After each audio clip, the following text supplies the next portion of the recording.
உங்களுடைய நம்பிக்கை வீண் போகாது. ஏன்னு சொன்னாக்கா பல நேரங்களில் அந்த தடைகள் தாமதங்கள் ஆகுகிறது. ஜெபித்து நான் பல நாட்களாக காத்து கொண்டிருக்கிறேன், இந்த காரியத்தில் நன்மை உண்டாக மாட்டேன்கிறது, ஒரு அற்புதம் நடக்க மாட்டேன்கிறது, விருத்தி அடைதல் உண்டாக மாட்டேன்கிறது அப்படின்னு சொல்லிட்டு நீங்கள் அந்த நம்பிக்கையில் தளர்ந்து போய்விடாமல் இருப்பதற்காகத்தான் தேவன் நம்மோடு கூட அவர் பேசி கொண்டிருக்கிறார்.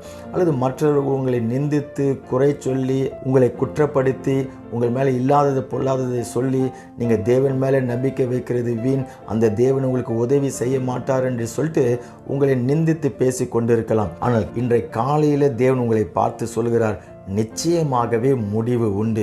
உங்களுடைய கவலை, உங்களுடைய துக்கம், உங்களுடைய பயங்கள், உங்களுடைய குறுகி போயிருக்கிற இந்த நிலைமை, நீங்கள் சிறுமைப்பட்டு இருக்கக்கூடிய இந்த ஒரு வாழ்க்கை, அல்லது மற்றவர்களுடைய ஏளனத்துக்கு மற்றவங்களுடைய அவமானத்துக்கு ஆளாகி இருக்கக்கூடிய இந்த சூழ்நிலை, இது எல்லாவற்றுக்கும் தேவன் ஒரு முடிவை அவர் உண்டு பண்ணுகிறார்.